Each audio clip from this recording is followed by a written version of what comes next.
자, 여러분, 이게 시험 범위 작품일 수도 있고 아닐 수도 있는데, 자, 어쨌든 뭐 중학생들이라도 외부 지문 일부 나올 수도 있는 거고, 또 중요한 건 여러분, 이게 외우잖아요. 그럼 어차피 까먹거나 남질 않아. 그래서 지금 시간 되실 때 저랑 같이 잘 정리를 한번 해볼 거고, 그냥 일하셔도 돼요. 자, 우리가 일단은 제목에 좀 집중을 하셔야 돼요. 시를 읽을 때 첫 번째 제목을 좀 보자는 거예요. 제목은 그 자체가 주제일 수도 있고요. 핵심 소재일 수도 있어요. 그러니까 여러 가지 소재들이 있었을 거 아니야. 여러분이 지금 벤 다이어그램 같은 집합을 안 배우니까 뭐 그럴 수가 좀 있는데, 이제 수학에서 우리가 수도 정수가 있고 뭐 유리수가 있고 무리수가 있잖아요. 그런 것들처럼 이제 수에서도 여러 가지 소재들이 있듯이, 수들이 있듯이 국어에서도 여러 가지 소재들이 있어요. 그럼 이 소재들 중에 얘는 이런 소재라고 좀 대표가 있잖아. 또는 얘가 왕이잖아요. 그래서 제왕이라고 표현을 했다고 했을 때, 그래서 대표가 되는 소재다, 그래서 제재라고 합니다. 자, 그럼 이제 딸기에 대한 얘기를 하는 거 우리는 알겠어. 그럼 쭉 읽어 나갈 건데, 자, 제가 예전에도 몇 번 설명을 드렸었는데 지금 머릿속에 확실하게 확 들어와 있어야 돼요. 자, 우리 시에 대한 정의를 한번 해볼까? 시가 뭐라고 했죠? 시에 대한 정의 한 문장에서 시험에 출제되는 7가지 다 정리가 된다 그랬었죠. 자, 하나씩 이제 보자면, 시인이나 작가, 여기서 우리가 읽을 수 있는 건 뭐였다? 1번 화자였죠. 화자가 있으면 항상 2번 청자가 있죠. 자, 그러면 이 작품을 우리가 읽어 나갔을 때 아마 학교 교과서에서 배운 학생들은 아시겠지만 화자가 누구냐가 중요했을 거야. 아마 화자가 좀 특이한 누군가였어요, 보면. 두 번째, 그 화자라는 게 1번 직접 드러났다라고 표현이 되면 무조건 1인칭 대명사가 있어야 돼요. 자, 두 번째는 직접적으로 드러나지 않을 수도 있고, 화자가 시인이 아닌 누군가일 수도 있고, 그런 것들을 묻는 거거든. 그래서 자, 필기하셔서 따라오셔야 되는데, 일단 화자에 관련해서도 직접 드러나냐 드러나지 않았냐를 물어볼 수가 있고, 또 화자랑 시인이랑 같냐 다르냐도 물어볼 수가 있어요. 그럼 이제 이런 것들을 써가지고 여러 가지 효과를 만들 수가 있자 그랬었어요. 그럼 이제 그거는 작품 보면서 같이 공부해 보도록 하고, 자, 두 번째, 화자가 있으면 항상 모두 생각을 하라고. 2번 청자요. 청자는 당연한 얘기지만 역시 직접 드러났다. 몇 인칭? 2인칭이 있어야 되는데, 여러분이 지금 중1 때 원래 배우거든요. 조사를 배워요. 그 중에 혹격 조사라고 있는데, 이게 누구를 부를 때 붙이는 조사예요. 그래서 2인칭 대명사가 있거나 혹격 조사가 있을 때 청자가 됩니다. 당연히 드러나지 않을 수도 있겠죠. 여기까지 됐을까? 그리고 세 번째는 청자가 어떤 뭐 사람이거나 사물일 수도 있어요. 역시 문제 풀면서 저랑 같이 보시다 보면 보일 겁니다. 자, 그러면 시인이나 작가가 왜 썼어? 자신의 생각이나 감정을 표현하기 위해서. 이게 3번 주제라는 거고, 시에서 주제는 정서, 감정, 느낌, 태도, 분위기, 이런 것들 다 포함해요. 근데 이걸 이제 이럴 수는 있어. 분위기랑 태도를 구분하는 문제는 없어요. 왜냐하면 이게 사실은 정확하게 심리학 용어인데, 그것도 심리학 전공 용어야. 그래서 이거를 중학교로 뭐 데려와서, 뭐 고등학교로 데려와서 국어라는 과목을 가르치면서 정서 감정을 구분시키고, 자, 이게 전공에서는 해요. 대학교 가서 여러분이 전공을 하게 되면. 근데 중학교 국어 시간에 이걸 가르치거나 고등학교도 마찬가지, 수능도 마찬가지 구분하는 문제는 출제가 되지 않습니다. 자, 정리되셨고, 자, 네 번째는 운율. 운율은 이제 리듬, 음악적인 요소라고 했었고, 자, 여러분 여기 시에서 얘기하는 거는 100% 다 있습니다. 그러니까 화자가 직접 드러날 수 있냐 드러나지 않을 수냐만 있을 뿐 어쨌든 있는 거야. 청자가 직접 드러나지 않을 수만 있을 뿐 어쨌든 있는 거야. 함축적으로라도. 주제 100%다 있고요. 운율, 심상, 함축도 100%다 있습니다. 자, 그리고 이것도 몇 차례 설명을 했었는데, 운율은 이제 반복이 있으면 그냥 운율이에요. 그리고 운율을 만드는 여러 가지 요소가 있는데, 그게 이 작품에서 좀 중요하게 물어보고 있다 자세히 다뤄드리고, 심상은 마음심 그림상. 그래서 마음에 그림이 떠올라야 돼. 그럼 그림이 떠오르려면 5가지 감각 같은 걸로 얘기를 해줘야 돼요. 그리고 시는 여러 가지 의미를 가지고 있거든. 의미를 다양하게 가지고 있다가 함축입니다. 그리고 마지막 7번째 표현법까지. 직유, 은유, 화류 이런 것들 얘기하는 거예요. 그래서 쭉 한번 필기를 해보시면 좋겠고, 됐죠? 자, 그러면 여러분, 우리가 시를 분석하라 또는 시에서 어떤 문제가 나올 거냐고 했을 때 이게 나온다는 거고, 선생님이 한번 들었는데요. 내 얘기가 그 얘기야. 왜 들었는데 손으로 안 나올까? 반복이 안 돼서요. 완전히 내 것이 안 됐기 때문이야. 그래서 여러분 시에 대해서 정의해 보세요라고 하면은 똑같이 쓸 수 있을 때까지 반복하셔야 돼요. 그리고 제가 오늘 또 왜 하고 있냐? 오늘 또 수업을 시작해야 될 거고 이제 시작품을 몇 개 같이 볼 거란 말이야. 그럼 시작품을 같이 볼 건데 여러분 여기서 출제될 만한 것들 정리해 보세요라고 했는데 손이 안 나가잖아. 그 얘기는 7가지가 머릿속에 정확하게 안 잡혀 있다는 얘기고 잡혀 있으면 이제 하나씩 보여야 된다는 얘기예요. 자, 필기 끝났으면 이제 하나씩 보실 거고 자, 이제 1행부터 볼 건데요. 자, 여기서 50이라는 단어가 나왔잖아. 이걸 우리는 이제 구체 수치라고 읽기로 했어요. 또는 구체 정보, 구체적인 숫자 이렇게 바꿔 쓸 수 있는 것도 알겠죠. 그럼 50이라는 구체적인 걸 주게 되면 여러 가지 효과가 있는데 대표적으로 우리가 좀 예를 들면 엄청 멀어라고 하면 머릿속에 잘 안 떠오르지만은 야 이거는 한 10kg 정도 돼. 야 얘는 뭐 몸무게가 우리 집 강아지는 50kg짜리야. 그럼 딱 느낌이 확 오잖아. 그러면 좀 사실성도 올라갈 것이고 정보에 대해서 우리가 심상이라고 하잖아. 심상 같은 것도 좀 더 잘 들어와요. 그 다음에 두 번째 50리라는 건데 요즘은 리라는 표현을 안 쓰는데 옛날에 리라는 표현을 썼었죠. 그래서 보통 4kg가 아니 4리가 1kg인가?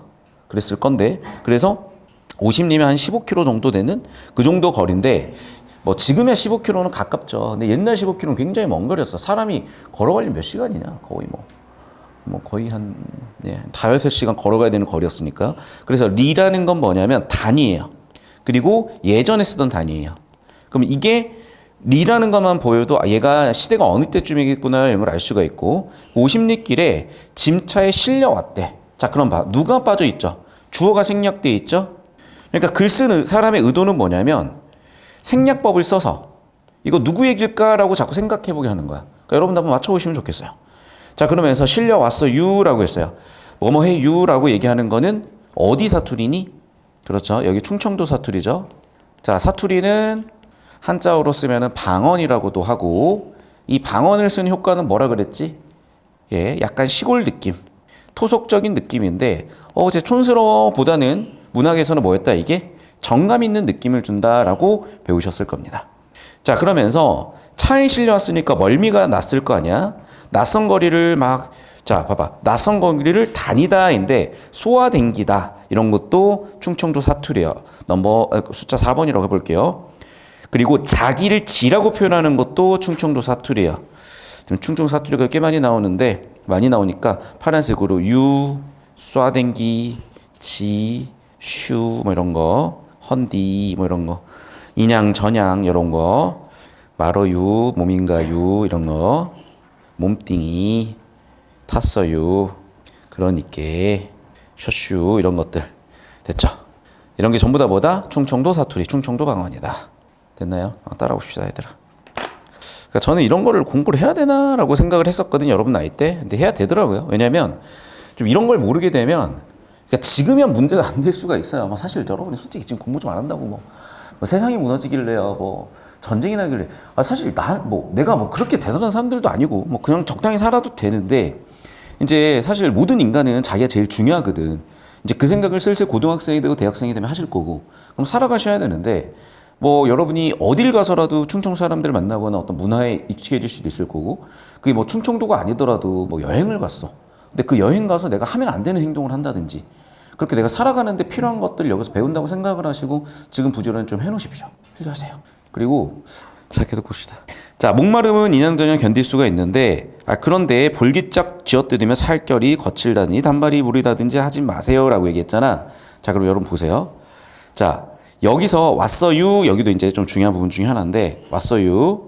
자, 이걸 뭐라고 하냐면 구어체라고 합니다. 구어체의 반대말은 문어체예요. 구어체는 입말이라고도 표현하는데 이렇게 내가 입을 통해서 내뱉은 말이야. 문어체는 뭐냐면 손말이라고 하죠. 그래서 얘는 글로 실현된 문장입니다. 죄송해요. 이 문장은 실현된 말.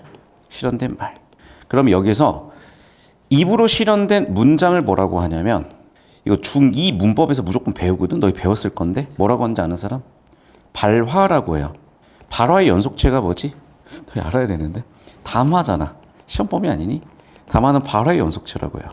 이거 중2 교과서에 그대로 있는데. 자, 그럼 봐봐. 문어체는 손말, 글로 실현된 말이고 또는 글로 실현된 문장이라고 바꿨을 때 문장을 문장이라고 해요. 그러니까 다시 한번 얘기할게 얘들아. 문장을 입으로 표현하면 바로 하고요. 문장을 글로 쓰면 문장이야. 여기까지 됐어? 그러니까 다시 문장을 글로 쓰면 문장이야. 문장을 입으로 말하면 발화야. 다시 문장을 입으로 표현하잖아. 그럼 뭐라고? 발화. 문장을 글로 쓰잖아. 뭐라고 한다고? 문장이라고 한다고요. 여기까지 되셨나요? 이 개념 정리는 나중에 차차 또 바뀔 수도 있어. 학교에서 정리하셔야 돼. 다 배우시는 거고 하셔야 되는 거예요. 부지런히 따라오십시오. 되셨나요? 여기까지? 자, 그럼 봐 여러분. 왔어요라는 것도 구어체잖아. 그럼 봐, 구어체는 내가 입말을 혼잣말 하진 않잖아요. 그럼 무슨 얘기야? 사실은 여기서 우리가 확인할 수 있는 건 그래서 6번도 확인할 수 있는데, 자, 구어체를 썼기 때문에 얘는 뭐다? 대화체가 돼요. 대화체랑 대화는 좀 달라요. 대화체는 뭐야? 대화의 의도가 있는 거고, 대화는 대화가 이루어져야 되는 건데, 그것도 차차 배우실 거고, 근데 아마 중학교 때는 대화랑 대화체를 구분 안 시키는 걸로 제가 봤는데, 고등학교 때부터는 시키는데 지금 해놓으셔야 돼. 자, 되셨나요? 예, 훌륭합니다. 자, 계속해서 멀미도 가시기 전에 낯선 거리 쏘아다니면서 지 몸 살 사람 찾고 있어요 라고 하면서 자기 상황에 대한 얘기인 거잖아. 그럼 봐봐. 쭉 보니까 여기 있는 주어는 뭐라고 보였어요? 그렇죠. 제목인 딸기죠. 결국에는 7번. 딸기를 지금 뭐하고 있어? 의인화했죠. 딸기가 지금 말을 거는 상태인 거야. 저 짐차에 실려왔어요. 딸기야.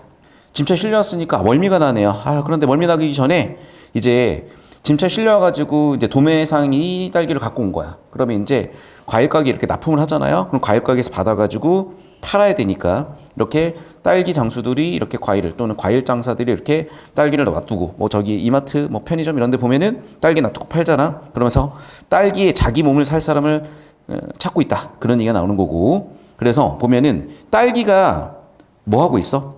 말을 한 것부터가 의인하고요. 두 번째는 여기 내 몸을 살 사람을 찾고 있어요. 뭔가 내가 의지가 있죠. 이런 것도 전부 다 의인화야. 내가 어디를 다니고 있어. 이것도 다 의인화야. 7번으로 바꾸자. 딸기가 목마름이 있다는 것도 다 의인화야. 견딜 수 있다 이런 것도 전부 다 의인화야. 자, 근데 봐. 사람들이 딸기를 보면서 이거 실한가 이러면서 쿡쿡 찔러보고 하잖아. 그래서 만져보고 이런단 말이야. 그러면 여기 나와 있는 장면을 뭘 얘기하는 거야? 그렇죠. 딸기를 손님들이 고르는 장면이잖아. 자, 그러면 이제 위쪽도 해석이 되죠. 여기는 어떻게 됐어, 지금? 딸기가 실려온 장면이죠. 그리고 이제 팔리려고 판매 중인 장면이죠. 그러면 사람들이 막 딸기를 손님이 막 골라. 막 어때 라고 얘기를 하잖아, 지금. 자, 그럼 여기 나와 있는 뭐 볼기짝, 뭐 살결, 뭐 거칠다, 단맛이 어떻다, 무르다, 이런 건 전부 다 뭐예요? 그렇죠. 딸기의 속성들이죠. 그럼 봐, 얘들아. 자, 여기 이제 우리가 몇 번까지 했냐? 8번. 딸기의 속성들을 보시면 알겠지만, 딸기의 살결, 그리고 딸기 이렇게 표면을 얘기하는 거지. 그럼 살결이 거칠다는 뭐예요? 촉각이죠. 단맛은 뭐니, 얘들아? 미각이죠. 근데 우리가 단맛이 무르다라고 얘기하나? 그러니까 무르다는 아마 내가 봤을 때 식감이에요. 근데 식감은 촉감이야, 얘들아. 촉각이야. 그래서 딸기에 대한 감각들을 막 얘기하고, 그러면서 그렇게 하지 말라고 이게 비판이랄 것까지는 없는데, 비판이란 비판 또는 주장이라고 봐야 될 것 같아. 그럼 이 사람이 이렇게 주장을 했으면 이유가 있을 거 아니야. 그래서 내가 그렇게 하지 마시라니까요 라고 얘기하면서 뭐라고 얘기하는 거야? 나 귀한 딸기요 라고 주장을 하는 거죠. 내가 이만한 몸을 하나 살리기 위해서도 뭐 하늘에서, 그러니까 자연에서 나를 챙겨줬고 농부님이 챙겨줬단 말이야. 그러면 지금 무슨 얘기냐? 이만한 몸뚱이 하나가 만들어지기 위해서 이런 것들이 다 준비가 돼서 지금 온 거잖아. 맞습니까? 그럼 여기는 하늘의 손, 농부손은 손이라고 했지만 실제 의미는 뭐겠어? 자연의 섭리도 있을 것이고 하느님이니까. 10번. 농부는요? 그렇죠. 농부의 손, 이건 뭐야? 농부의 정성이죠. 정성을 손으로 표현하는 건 우린 이것을 무슨 법이라고 배웠어? 대유법이라고 배웠죠. 자, 뭐 여러분이 어려울 수는 있는데 이런 거는 환유라고 해볼게요. 그냥 환유법. 그렇게 해서 살았대. 그러니까 지폐 한 장. 이거는 뭐겠어요? 이제 가격이죠. 그럼 봐봐. 가격을 지폐 한 장이라고 그랬으니까 이것도 대유법이에요. 이것도 환유법이라고 할 수가 있겠네. 자, 그리고 다시 자기 자신을, 자, 여기 나왔죠. 우리라고 하면 이건 1인칭 대명사야. 그런데 여기서는 화자뿐만 아니라 13번. 화자 포함이죠. 근데 딸기를 하나만 사진 않잖아. 그럼 여기 19, 사돈, 팔토는 전부 다 뭐 얘기하는 거니? 그렇죠. 옆에 있는 딸기를 얘기하는 거죠. 그걸 사가시는 선상님들, 이것도 사투리죠. 선상님들. 자, 그럼 나왔다. 여기 14번. 선상님이 사가고 선상님 들으라고 한 얘기니까 선상님 뭐예요? 청자죠. 청자가 직접 드러나 있죠. 아유, 저 그냥 싼 가격 아니니까 몸값이나 후하게 쳐줘야 돼요. 라고 얘기하는 부분까지. 마지막 15번 뭐라고? 주장을 하고 있죠. 주장을 하는 이유는 어디서 나왔어? 그렇지. 사람들이 나를 하나 살리려고 엄청 고생해서 만들었어요. 이유가 있다. 이 부분 때문에 나는 함부로 그렇게 만져서는 안 되는 그런 몸이고, 그리고 비싸게 좀 사주셔야 돼요. 라고 주장하는 내용까지 들어와 있습니다. 필기 한번 해볼까요, 여러분? 자, 그래서 그냥 외우시는 게 아니라 필기 이해를 바탕으로 이해하시면서 정리하시고, 그런 문제가 다 풀리고 있을 거예요. 그러니까 지금 이제 문제 푸는 거 보니까 여기서 이제 출제될 수 있는 내용들이 뭔가 머릿속에 좀 확실하게 외워진 상태가 아닌 거예요. 근데 이걸 외우려고 한다고 외워지는 게 아니라 반복하는 과정에서 외워지는 거고, 두 번째, 외워지지 않더라도요. 봐봐. 저 이 작품 하나도 몰라요. 그냥 수업하는 거야. 근데 저는 예를 들면 이런 거야. 저는 2차 방정식 공식을 외우고 있어요. 또 완벽하게 이해를 했어. 그럼 어떤 2차 방정식 문제를 다 풀 수 있는 거야. 그러니까 어떤 얘기냐. 얘도 2차 방정식인 거예요. 근데 내가 2차 방정식 공식을 알고 있으면 이렇게 다 아예 생판 처음 보는 작품도 다 풀 수 있고 이렇게 정리가 돼. 그래서 여러분 지금 학교 시험 범위 아니니 그런 얘기를 할 필요가 없어. 그냥 여러분이 시공부를 한다는 건요 이렇게 하는 거야. 시공부를 하기 위해서 여러분 작품, 학교 작품을 그냥 할 뿐이고, 근데 그거 외운다고 그렇게만, 그러니까 자 중학교 때는 그렇게 해도 되게끔 해요. 왜냐면 사실 중학교 때는 머리도 예쁠 때고 머리도 좋을 때야. 그런데 여러분 이제 20살이 되면서 이제 사회에 나가게 되면은 세상이 좀 녹록지 않다는 것도 알게 되실 거고, 그 연습을 차차 우리가 지금 하고 있는 거잖아요. 세상 나갈 준비를. 그래서 지금 필기 열심히 하시고, 자, 백지를 하나 더 나눠 드릴 거거든요. 거기에 한 번 더 베껴 쓰실 거야. 그리고 둘 중에 좀 더 잘 쓴 거는 여러분이 챙겨가지고 복습하시고, 좀 덜 쓴 거는 저한테 제출 받을 거예요. 지금 필기 하십시오. 자, 필기 못한 친구들 위쪽 띄워줄 테니까 필기 해주시고, 영상 한번 좀 끊어주십시오.